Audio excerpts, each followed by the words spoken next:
I think it's about the 6th seminar that we've had on thinking through this COVID, this new disease. And this is now the second part of an ISCIA CANRAD Community Convergence Seminar. And it's broadly a discussion on issues of freedom, authority during lockdown. I'm going to ask Professor Christy van der Westhuizen to introduce our speaker. But first, a few practicalities. Would you mind, as you are joining into the meeting, would you mind turning your video off?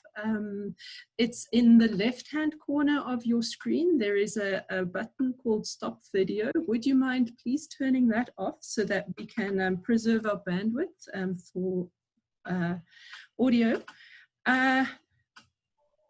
Okay. So, and the second practicality, would you mind posing questions for our speaker using the chat function? What we'll do then is Christy will have a read through the questions and pose them to our speaker, hopefully summarizing some of them and bringing some of them together. Please keep them brief. It would be better if you are able to pose multiple short questions rather than write one long essay, because it's quite difficult to read on the hop. So we'd very much like you to do that. Please remember that the session is being recorded, as well as the chat session, and we'll be able to offer you access to copies of these recordings if you would like them later. And then next week, we're going to sort of change gear slightly, and we're going to ask Amy Shelver to share her experience of actually having come down with this COVID-19 disease, extreme isolation, and her reflections of post-disease life in Geneva. The week after, I'd very much like to hear multiple voices, and I'd like to invite you to participate in a kind of a more open session where you offer us or offer everyone reflections on your own experiences, but perhaps more on that next week. Let me know if that sounds like a good idea and we'll set it up. But for this week, over to Christy. I'm going to turn off my video and mute myself. Yeah, we'll chat later. Okay, thank you. Over to Christy. Thanks, Christy.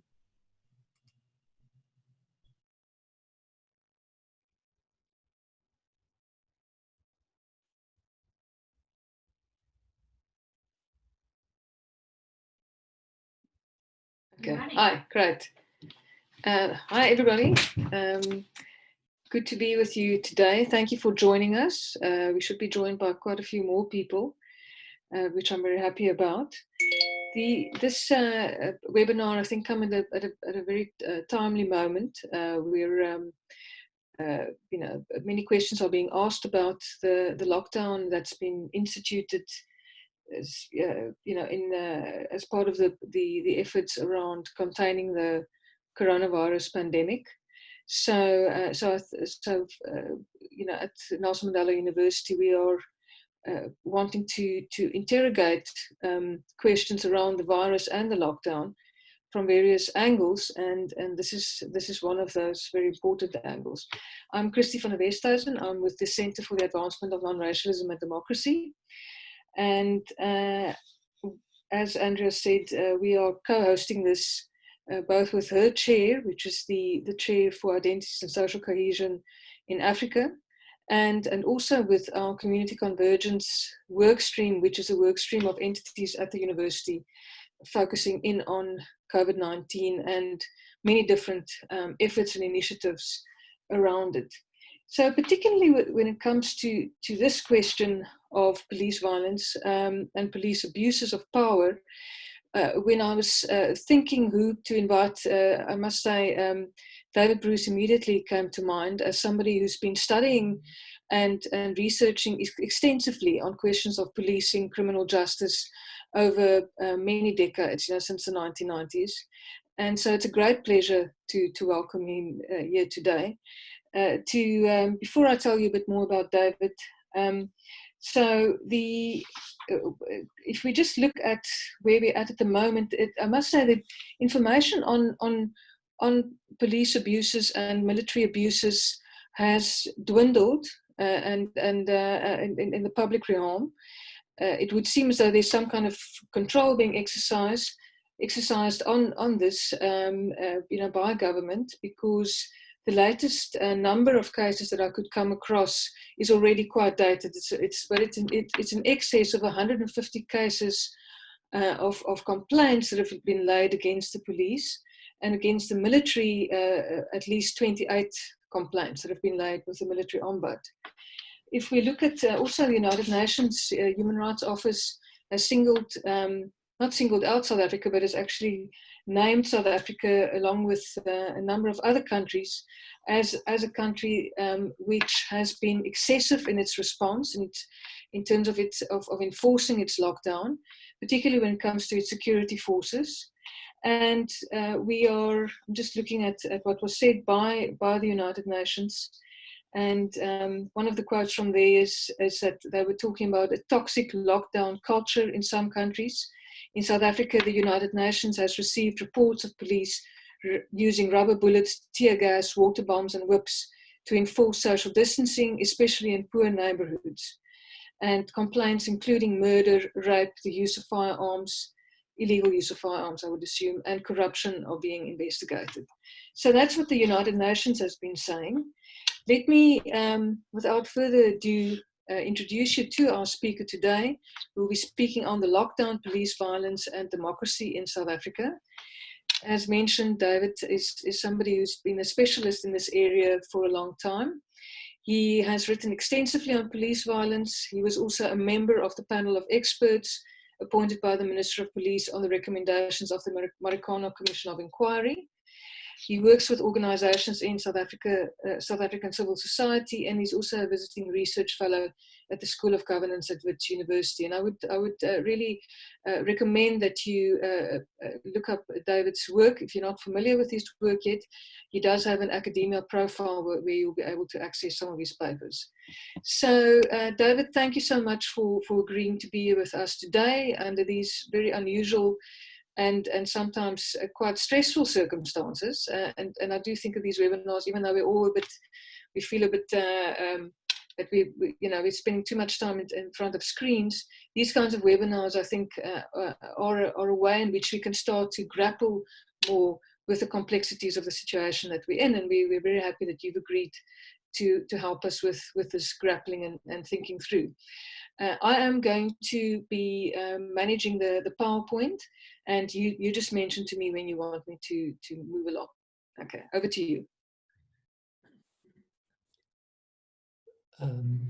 Good morning, everyone. As Christy's just said, thanks for the introduction, Christy and Andrea. As Christy's just said, we are not entirely familiar with working in this way, and so I've managed to put up the PowerPoint presentation on the laptop that I'm using, but Christy's going to be helping me, and so I'm going to have to every now and then signal to her about turning over to the next slide. I think currently you can possibly see that I've called my presentation Police Militarization or Leadership Malaise. And it focuses on this problem that's manifested of police excessive force during the lockdown. Christy, are people viewing the slides now? Apologies for that. It looks like somebody has shared a different screen with us. So I have deleted that one. Could that person please undo the share screen function and not share whatever it was on his or her screen with us? We will continue and try to try to organize it so I will open up the share screen again, and I'm hoping that this person has managed to undo his or her screen. All right, thank you. Christy, you could go ahead maybe now and share the screen. There we go. Thank you.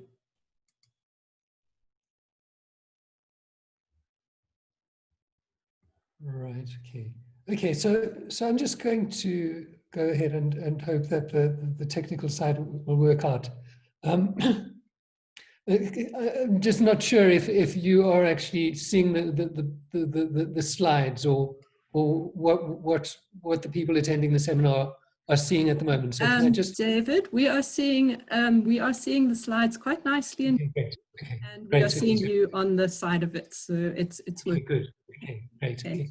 So then, okay, so I'm moving on to the second slide, and just what it makes note of is there's been this phenomenon of police violence and violence associated with either well, let's just call it with the military, who've also been deployed to enforce the lockdown. There's a bit of information on the slide about the number of cases that have been reported.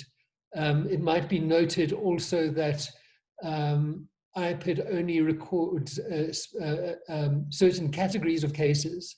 So for instance, the IPID cases, the 376 that are mentioned there, don't include complaints or allegations that, of wrongful arrest and so on. And I think those would also potentially be very numerous. So apart from essentially what the IPID lockdown-related complaints pertain to is allegations of violence by the police, which is the focus of my presentation. But it's worth noting that probably if one had to itemize grievances by members of the public relating to enforcement of the lockdown, there would be many others related to the manner in which regulations have been interpreted or imposed and so on. So just then, what I'm then going to just, the focus of my presentation is what I'm just going to be talking about or exploring is what I've come across a bit in relation to the lockdown is then people again referring to the problem of police violence as a manifestation of militarization of the police. And so I'm just going to be kind of interrogating that idea. Is the enforcement of the lockdown, the problems of police violence specifically, a manifestation of militarization, or should we account for it in another way? Can we go to the next slide? And so I'm going to motivate that there have been elements of militarization of the police over the last 20 years. However, that these have generally had a fairly superficial impact on the police. And I'm going to argue that the problems of excessive force mainly reflect other characteristics of policing in South Africa, including partly the challenging police environment, other issues as well, such as the size and complexity of the SAPS, and the problems of governance and leadership of the police, a dysfunctional accountability system, and a failure to embed human rights-oriented professionalism within the SAPS. Okay, the next slide then is just, and I'm not going to just dwell on this at all, but it's statistics reported by IPID, I think 2 weeks ago now, differentiating between lockdown and non-lockdown related cases. If you look at it closely, you'll see that you know, there's quite a lot of lockdown-related allegations of assault that IPID has received, and as well as some complaints related to discharges of, you know, police use of firearms, which might also include incidents where people have been shot with rubber bullets.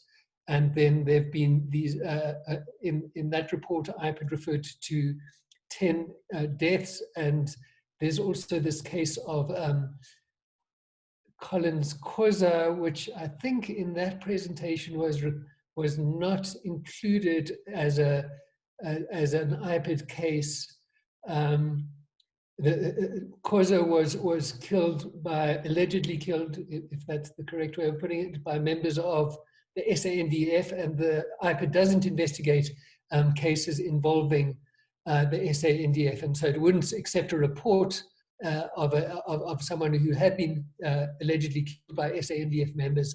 However,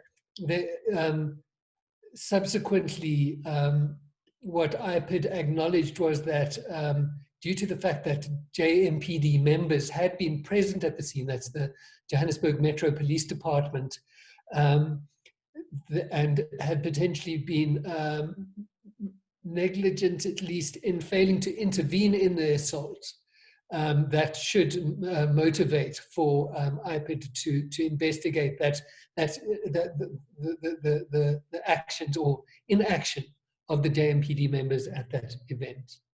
Okay, the next slide then, just there is academic work on the subject of police militarization. I haven't really consulted that in putting together this slide, but it's just gives some sort of a kind of tentative or provisional definition of approach to understanding the issue of police militarization.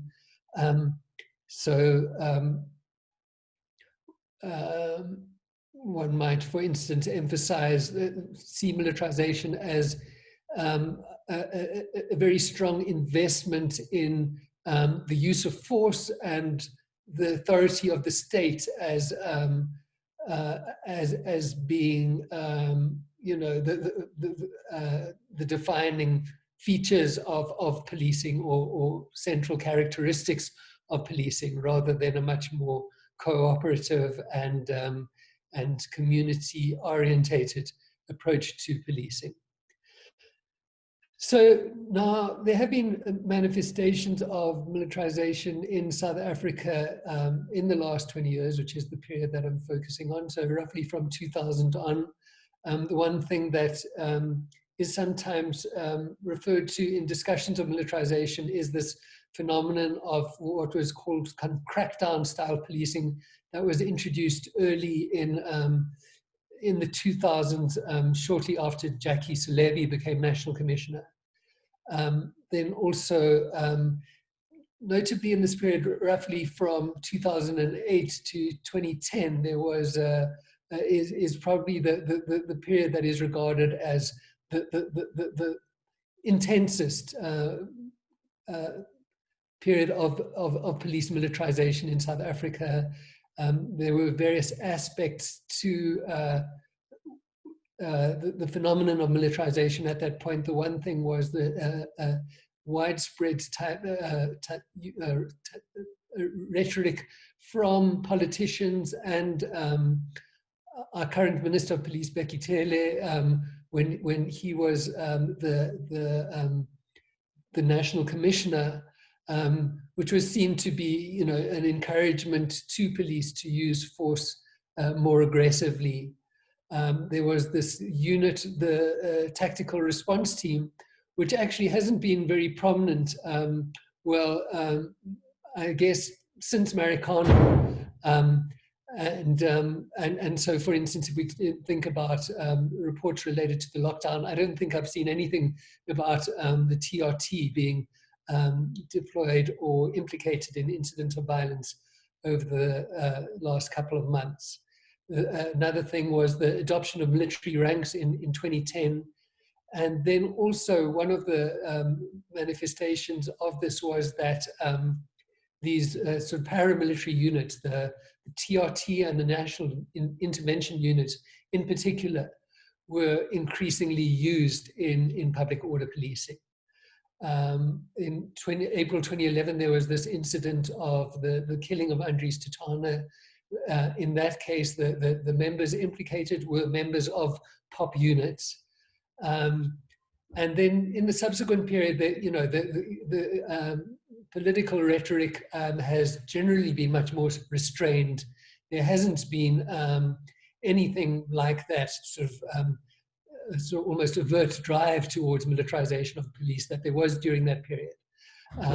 But there has been occasionally this kind of tough on crime or type of rhetoric from police, from politicians. So then if we look specifically at the Marikana massacre in August 2012, in which I guess probably most people listening to this are familiar with the details, but 34 strikers were killed by police in a matter of about half an hour. 17 of them shot down in a burst of gunfire that lasted altogether about 10 or 12 seconds. And so we can see the legacy of militarization there. Partly what it reflects was that in this kind of first decade of the millennium, what was happening was that there was intense public anxiety about crime. And so, particularly earlier on in the decade, there was a sense that public protest was not really a major challenge for police. And so the units that had been created as public order policing units were reorientated towards being crime combating units. And the public order policing function of the SAPS was largely, it wasn't sustained and maintained as a kind of professional public order policing capability. So then what happened was that there was an intensification of protest and violent protest. And instead of strengthening the public order units, if you look at what happened around 2009 and so on, what happened increasingly was that these paramilitary units were being deployed alongside the public order units particularly in incidents of violent protest. So the approach was to supplement the capacity of the public order units using these kind of paramilitary units. And so then the kind of ultimate sort of embodiment of this kind of approach might be seen as kind of Marikana, where it was partly as a result of the fact that some members of the SAPS, 2 SAPS members, had been killed at the beginning of the week, and a group of public order police had been attacked. The SAPS rolled out their paramilitary capacity en masse. And if one looks at the way in which the operation was managed and so on, the public order leaders, commanders were completely marginal in the operation, and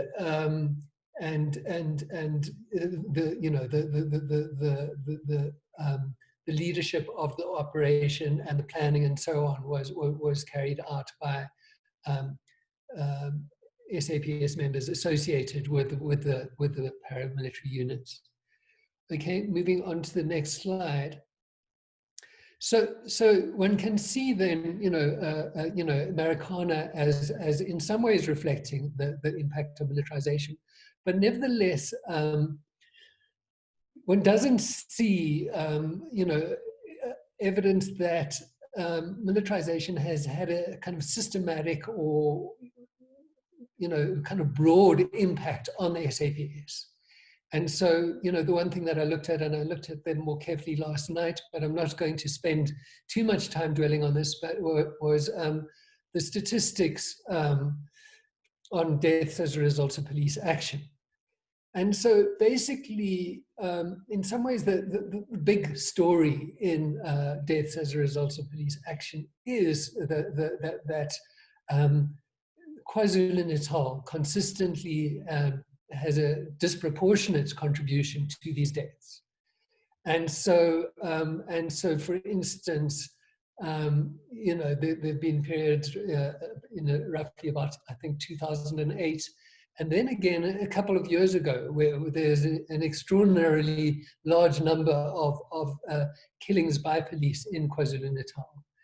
Apart from that, if one looks at the kind of national statistics on deaths as a result of police action, they don't, it's possible that, so for instance, there is a bit of a jump in the number of these deaths there's a famous speech that was given by Susan Shabangu, what's known as the Shoot the Bastard speech, which I think was in early 2000 and in about April 2007. And if you look at the statistics over 2007 to 2008, there's a slight uptick in that period on, in South Africa as a whole, beyond KwaZulu-Natal. So, it's possible that that kind of rhetoric did play some kind of role. But it doesn't seem to be a kind of correlation between trends in these deaths and this kind of phenomenon of militarization. And so, so then just, where am I? So I'm going to argue then that one can't see the SAPS as an organization which has, comprehensively or in any kind of systematic way been militarized. So then just moving on to the next slide, which is, then if we just begin to look more broadly at the SAPS, we can look at, for instance, broadly the SAPS as an institution. It's an enormous institution, roughly 150,000 police personnel, plus another 41,000 Public Service Act employees. If you look at, for instance, SAPS, sections of the SAPS annual report, which sets out the legislative mandate of the SAPS, it's incredibly complicated. It's a complex organization in various ways. There's over 1,000 police stations, and then there's a variety of specialized units.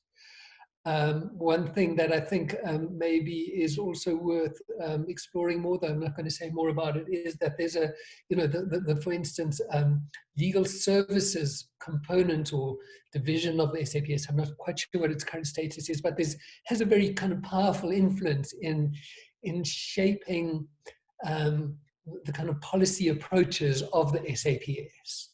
And so a lot of the things that end up being approved by, the SAPS have to be, be vetted at this kind of legal administrative level. Otherwise, also if one's looking at policing in South Africa, if one looks particularly at the metropolitan areas, which is where a large number of South Africans live, one has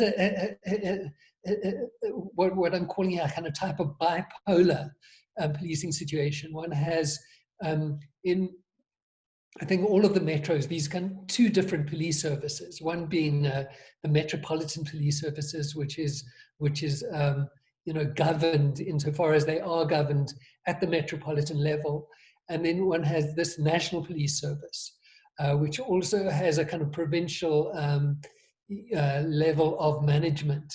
And so generally, if one looks at how these the numbers of police in any of the metros, one will find that the number of SAPS members far exceeds the number of Metro Police members. But nevertheless, one's got these two different police services. So there isn't necessarily a coherence in terms of the kind of policing that's happening there. Okay, so I'm just want to move down then. So then moving on to the next slide. I'm just looking, so I'm trying to make sure that I don't speak for more than 30 minutes, and I understand I've got about another 9 minutes or so. So then also just talking more about the kind of police broadly in South Africa. One, and the manner in which the police are kind of governed and led.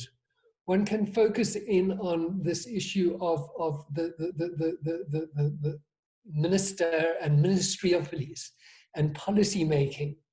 And so, for instance, the Constitution has got explicit provisions about, the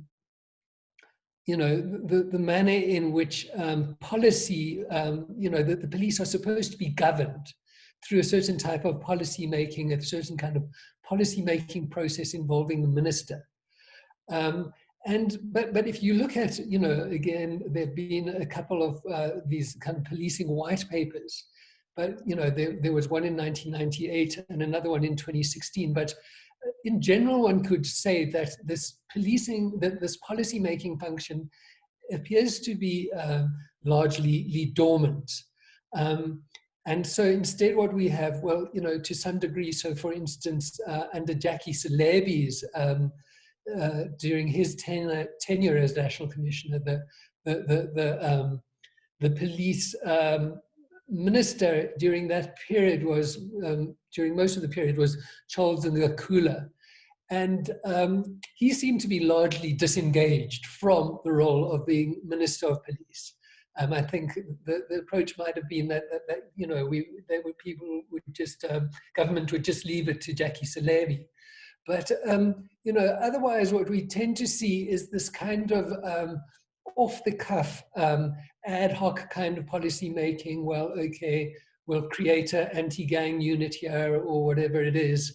But you know, there isn't any type of evidence of a kind of, and then one also, the Constitution provides explicitly for a secretariat to be to support the Minister of Police.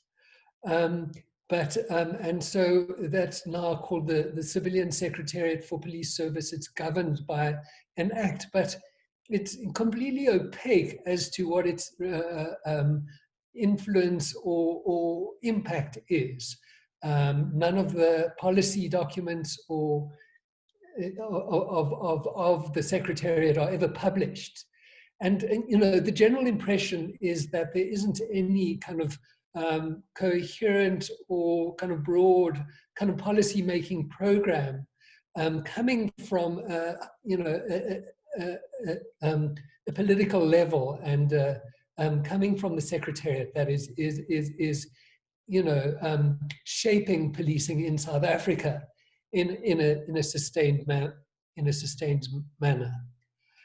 Moving on to the next slide, you know, also then one could look at, you know, just not only, you know, the kind of leadership function in the SAPS, and then also personnel. So for instance, you know, one has this issue of the National Commissioner being a political appointment, not necessarily a kind of thorough process of selection involved prior to him or her being appointed. If one also looks at the recruitment of personnel, well, you know, the one very striking thing, and you know, a lot of these would be the current personnel in the SAPS, was that one had a process of en masse recruitment over the period from 2003 to 2012, where 123,000 new personnel were recruited into the SAPS. And so, you know, the SAPS simply didn't have the capacity to recruit people at that, you know, in a careful and thorough manner during that period. And so, you know, there wasn't any very you know, people weren't selected very carefully. So then there's other aspects of the SAPS that one can talk about. What was the impact of state capture? I would suggest that maybe the primary impact was on, for instance, crime intelligence and the Hawks. There's the impact of the performance management system, and in the interest of brevity, I'm not going to talk more about that. But you know, in terms of what happens, there's this a lot of SAPS, you know, at the middle management level. There's a whole you know, this preoccupation with fulfilling performance targets, you know, rather than with kind of providing responsive policing and so on. It's, you know, that's in many ways what seems to shape what the SAPS actually does in practice. And so, you know, and so this is a, you know, a highly bureaucratized organization. You know, and so there may be examples of innovation, but what doesn't happen is that then the organization as a whole learns from this innovation. Okay, so then just talking briefly about police violence. Well, I've got some points there about the policing environment. And in the interest of brevity, I'm just going to note that, you know, there's a high crime environment. what's the word that I've seen used a couple of times recently, chatterig. So I don't think I'm pronouncing it entirely correctly, but South Africans aren't not necessarily an entirely cooperative and complacent group of people, even where they aren't involved in violations of the, or let's say serious crime. And then, so, there's a lot of reliance on the use of force by police, and often, tipping over into forms of brutality, particularly these kind of petty assaults. But you also have a lot of use of, for instance, rubber bullets by, public order police, and it seems during the lockdown by other police units, and very little real kind of regulation over that. Okay, moving on to the next slide. So then, just in many ways, something that I've focused on is this issue of the management of the use of force, and particularly, for instance, considering the issues that are highlighted in the previous slide, that the South African policing environment is a very kind of challenging one for SAPS members. And so, when there's a very strong sense in which SAPS members could, benefit very substantially from being supported in a, in being able, in a manner which is orientated towards ensuring that they can use force in an appropriate way, which is, situation appropriate. And, and so instead the SAPS is basically, kind of legalistic, technocratic, insofar as it does manage the use of force. But also, in many ways, the existence of IPID serves as a vehicle for SAPS to abdicate its responsibility in relation to the use of force. So the SAPS, if you ask the SAPS to report on, for instance, firearm usage by SAPS members, which one would expect that the SAPS should be able to report on. I'm fairly convinced, in all my experience of working in this issue, is the SAPS is simply unable to report. They do not have that information. They do not monitor the use of firearms by their members, and so on. And so also then, well, in terms of these issues of, at the other end, not just kind of monitoring use of force, but in terms of, issues of imposing accountability on SAPS members who are alleged to have misused force. The existence of IPID also then in many ways serves as a way for the SAPS to abdicate responsibility in relation to that Okay, moving on to the next.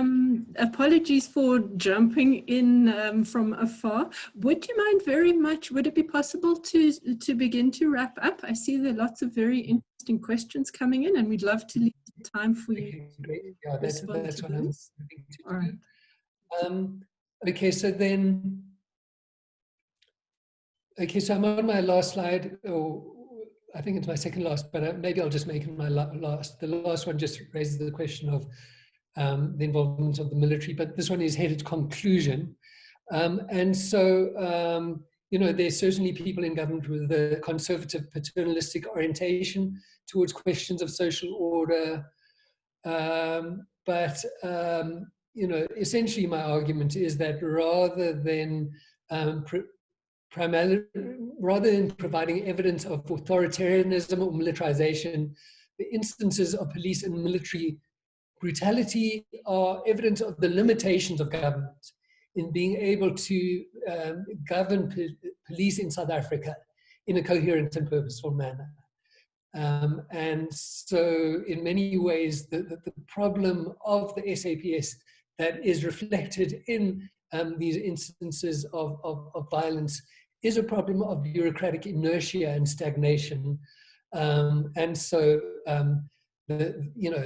apart from the cost for victims, there's also a cost for government in terms of, because these types of, this type of police conduct does have a profound impact on police legitimacy and the legitimacy of government. And I'm just going to stop there. Okay. Perfect. Thanks so much, David. We're going to hand over to Christy to begin the question and answer session. Thanks so much, Christy. I'm glad to see you up. Thank you so much, David, for that very comprehensive talk and layout of the police over the past number of decades since since democracy, since the transition to democracy. I think that you covered many of the salient issues and also issues that we are particularly concerned around violent rhetoric and the relationship with that. But to put it in a nutshell, your conclusion is that we haven't seen a systematic process of militarization, but rather it is a question of limitations of government. We're seeing policy incoherence. We're seeing other institutional incapacities and so forth. So let me immediately move to our questions. And the first question from Vuyani is about just the role of the violent history of apartheid in all of this. Because of course we know there's no clean break from apartheid to post-apartheid. There are legacies, continuities, and so forth. So if you could just briefly reflect on the continuation of certain legacies from the apartheid and colonial era into the democratic era. Then we've got a number of questions around around training, particularly in the change from a police force to a police service, but that training hasn't been consistent in carrying that through. And David Pitaway also pointing out, well, that last question about training is from Matilda Smith, and then David Pitaway pointing out that some training has been done by the Chinese police, which of course, emanating from an authoritarian state, is that would that be appropriate training? In questions around the failure of community policing, how would we make sense of that, from Gary? And then Sitabisu has asked a number of important questions. It is very noticeable your point around KwaZulu-Natal still being a flashpoint when it comes to deaths due to police action. And Sitabisu Buthelezi is asking, would that be because of violent crimes? What's the relationship with violent crimes? If the relationship is not, if it's not due to militarization, is it due to violent crimes? And then he also asked a question about the relationship between the secretariat and the police, the civilian secretariat not being able to compel the police to follow its policy recommendations. I think let's take that batch. Okay, so I'm just going to respond to them as I've got them listed in front of me. Okay. I think maybe, some of them I could get long answers, but in terms of the first question about the role of the violent history of apartheid in all of this, it's difficult to give a shorter answer, but I think there are continuities. I think, the one, and I've got an article in Daily Maverick again today where I make this point, but the one thing is just that the one interesting observation is that the systems that are used within the SAPS for controlling the use of force are the same systems that were used by the SAP, the apartheid era police force. So there's been this kind of partial type of transformation of the SAPS or of policing in South Africa with a kind of stronger emphasis on human rights and so on. But there are still very distinct continuities and legacies. So, for instance, the use of torture. There has never been has been kind of carried forward by the police from the apartheid era into the post-apartheid era. And there has never been a kind of, systematic or really kind of determined attempt by the police in South Africa to ensure that torture is eradicated. Well, then there's a question about community policing, and can David talk to why community policing failed as a model and why the return to a military model? But you see, in some ways what I was saying in my presentation was, I wouldn't talk about it in that way, because it isn't that we have moved back to a military model. There have been, sort of militaristic orientations, notably at a kind of political level, to some degree among some elements of police leadership, but there hasn't been a comprehensive program of imposing a kind of militaristic approach on the SAPS. And so, the systems for community policing that were established in the 1990s still remain in place. The reasons why they failed, and it's not true to say that they have failed, but they've, very much been uneven in their impact. But I mean, if one looks, for instance, at the current SAPS performance plan, there's language which might be interpreted as militaristic alongside the language of community policing.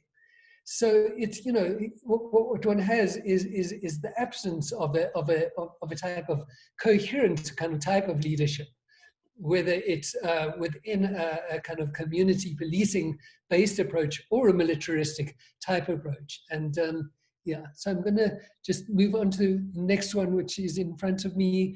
The question is, the high number of deaths in a province like KZN, have I tested the correlation between militarization and deaths as a result of police action? Or, did I test it? But did I test the correlation, if any, between violent crime in the province with deaths?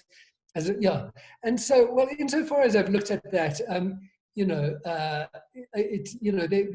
it seems that there is distinctly a police violence problem.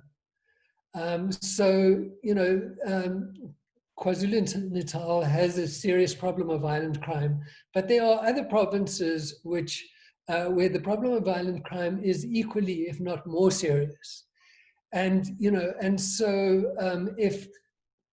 the levels of killings by police were purely determined by levels of violent crime, then the picture of police violence and of deaths as a result in South Africa would be very different. And so it seems very clear that there is a problem of police violence involving excessive and potentially extra-legal use of lethal force in KwaZulu-Natal. Potentially also in IPID statistics, KZN also comes up as having high levels of torture. So it seems that there is a police violence, in my impression, very distinctly, is there's a police violence problem which is in some ways embedded in policing in either in the province or in specific areas of KwaZulu-Natal.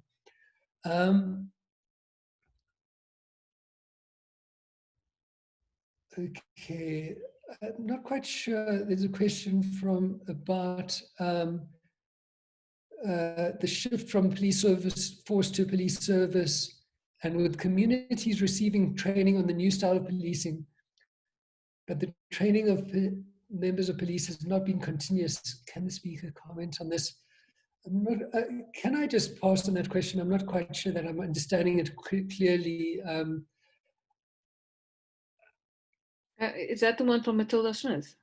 Yeah, that's right. Yeah. I think she's just asking about the consistency of training, that there hasn't been, it seems to be the argument is in terms of the shift from a police force to police service, has that faltered because there hasn't been a consistent training of police to reorient the members to providing a service as opposed to exercising force? Okay. Well, I mean, I can try and be quite, I'm just going to try and be quite brief. I mean, if one looks at the SAPS training system, there certainly are, you know, limitations and problems with it. You know, and I mean, you know, the one thing we should just acknowledge up front is that probably the last fairly thorough external studies of the SAPS basics training were done in, for instance, the mid or early 1990s. So we haven't really had any, well, not that I know of at least, any kind of good research on police basic training for quite a long time and what is actually happening in that environment and so on. And there have been shifts over the years from, you know, like a 2-year training curriculum to a single-year training curriculum and so on. And I'm not really up to speed with that, but you could, you know, there are, for instance, definitely problems in, for instance, in terms of in-service training and the, you know, being able to provide in-service training on kind of appropriate issues and so on. But the type of approach that I follow, particularly in relation to the use of force, because there's the tendency is to see, you know, where, for instance, if one looks at something like the Portfolio Committee on Police, and then when people are examining questions to do with the use of force, they now ask questions about training. But the type of approach that I'm talking about is one that goes beyond a kind of reliance on training. So, you know, training is actually just a kind of preliminary type of measure. One needs to, you know, so for instance, you know, what one needs to integrate, you know, proper training with, for instance, having, you know, that the police organization then monitors how its members are using force. And then, you know, tries to, you know, insofar as there are members who seem to be linked to a high number of reports of, you know, of use of lethal force or complaints related to police brutality, then you will kind of take steps, you know, not necessarily really disciplinary steps unless, you know, there's clear grounds for taking disciplinary action. But you will engage with those members about, you know, you know, that there seems to, you know, be some kind of orientation on their part towards using force excessively and so on. So, you know, it's what I would regard as a kind of professional type of policing orientation, which is, you know, which takes, you know, focusing on the use of force, the management of this capability within the police organization beyond just the training environment. Okay, so I'm going to move on then to just the training by the Chinese police. It does one is. I mean, yeah, I don't know anything about. It does raise eyebrows. Is that correct? I don't know anything about that, and I can't comment on that. I would also be concerned if what has been happening that I am aware of is there have been a lot of, you know, the Chinese government have been inviting people in the, you know, kind of policing, public security environments, members of, for instance, the Portfolio Committee and so on, to visit China. And so, for instance, they've been marketing, you know, their overall kind of approach. You know, for instance, their massive rollout of closed-circuit television and so on, you know, have been using that to kind of impress people. I wasn't aware that Chinese police trainers were training members of the SAPS, and I would, you know, encourage people to find out more about that. If that's true, I would, you know, I would be concerned about, you know, what exactly is that training about, and what are the implications of it. Okay, there's a question about Just policies and the Civilian Secretariat making policy recommendations that the police are not really compelled to follow, Yeah. especially not backed up by Well, budget. I think that there's an issue here, and we need to explore this issue more fully. The one thing is, what is the relation? So the Secretariat is supposed to, as far as I understand, in terms of the constitutional provision, is supposed to be a mechanism which kind of supports the minister in formulating policy. And so then presumably there should be coherence between the Secretariat and the minister in relation to the development of policy. And then if they, and then this policy, if there isn't, if there isn't a responsiveness from the SAPS, then the minister should be able to use his or her political authority to address that. And so, so I think that there's there's definitely blockages of various kinds in this environment. There's problems in the way in which this kind of policy-making function is operating. And again, it would be worth exploring those in more detail. And Janet Cherry is asking about the use of paramilitary units, whether you've seen that. And then there's a suggestion from Sean Tate about, he's saying that there's incoherence around the use of force because you've got multiple pieces of legislation dealing with the use of force. And he was saying that one needs a single law that actually tells the police members what can and can't be done in relation to force. Okay, so yeah, I haven't seen anything about paramilitary units being used. I sort of don't really know that much more than the rest of us. I've largely been stuck at home, and my exposure to what has been happening has largely been through the news. So in relation to the question from Sean, okay, so I mean, Sean and I have both got articles in the media today on questions to do with the kind of framework that governs the use of force by police. Mine is placing the emphasis on implementation of what a kind of a use of force policy. And people can read the article, and so what Sean is focusing on, which is the fact that there isn't a coherent legislative instrument which governs the use of force by police. So, for instance, there's a provision in the SAPS Act pertaining to the use of force by police. There's provisions in the Criminal Procedure Act. There's provisions in the Regulation of Gatherings Act, and there might be others.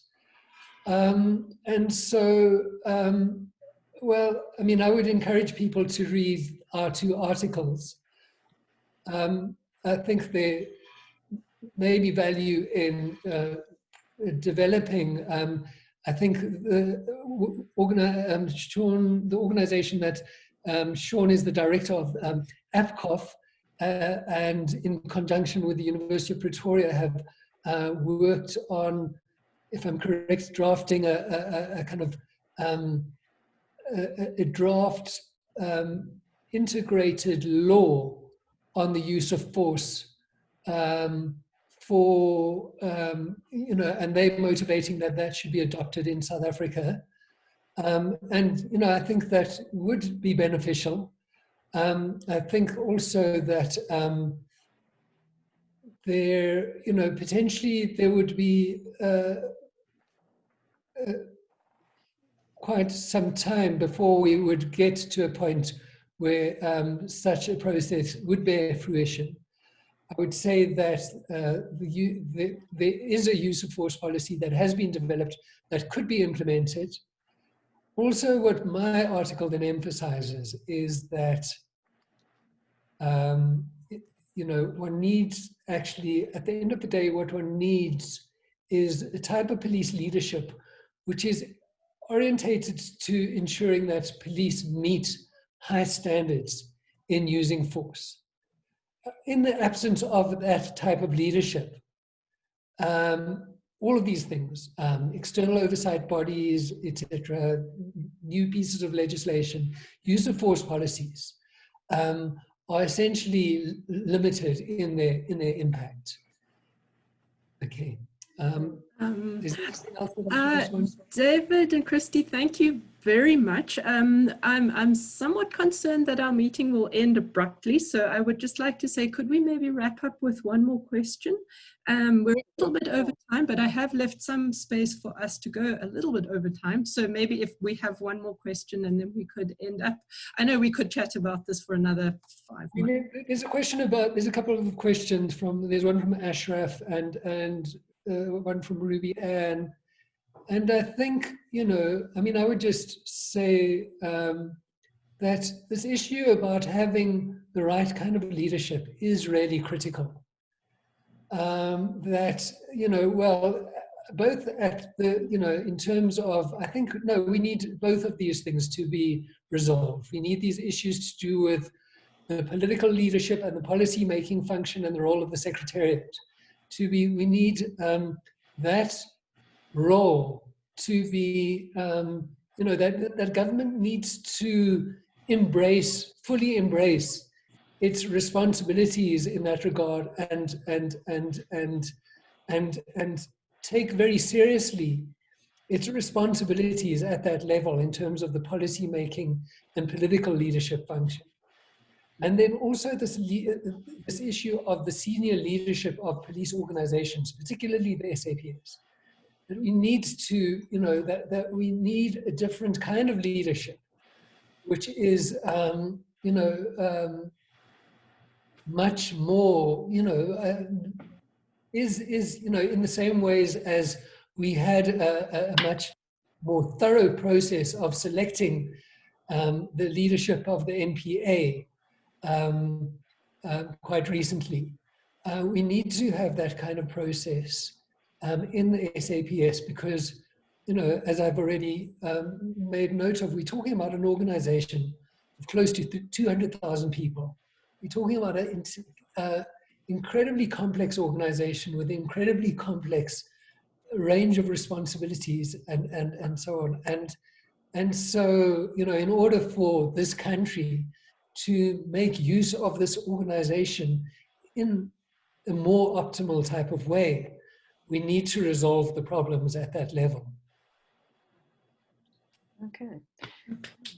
Thank you so much, Andrea. I just want from my side, from Conrad's side, say thank you so much, David. We are out of time. There were some more comments and questions also with regards to the who's being targeted in police brutality. I think you did address the question that KwaZulu-Natal is still a flashpoint, which I thought was very important and something that needs to be further investigated. Thank you so much for your time. I really appreciate it. Pleasure. Thank you. Yes, thank you, David. Thanks. It was. There's so much to think about, and I really hope that a lot of the chat, I can share it with people, I can share the audio, and perhaps these conversations can carry on beyond this small forum. But yes, again, thank you very much, David. Fascinating, interesting presentation. I am going to end the session. I would like to just perhaps, I see Ellen up there, maybe you could start your videos just to, in a certain sense, greet us and then say goodbye so that we at least have some sense of you and where you are. And it was very, very nice to have you all participating. Lovely to see your faces. And yes, thank you, David. Thanks. And hopefully we'll continue this conversation. Hi. Yeah, wave because you're all muted, I'm afraid. So you can just. All right, thanks very much. Lovely to see you. And I'm going to. People are still switching on, so we give them a minute. Yes, yes.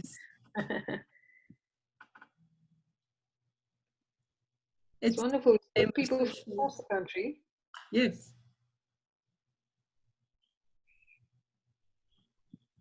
Wonderful. Okay. All right. All right. Thanks so much. All right, I'm going to now end it. Yes, no, sorry, not that. I'm going to finish the session. Thank you very much again for all participating, and goodbye. I very much hate doing this, I have to say. It feels very abrupt to just close you off, but here I go.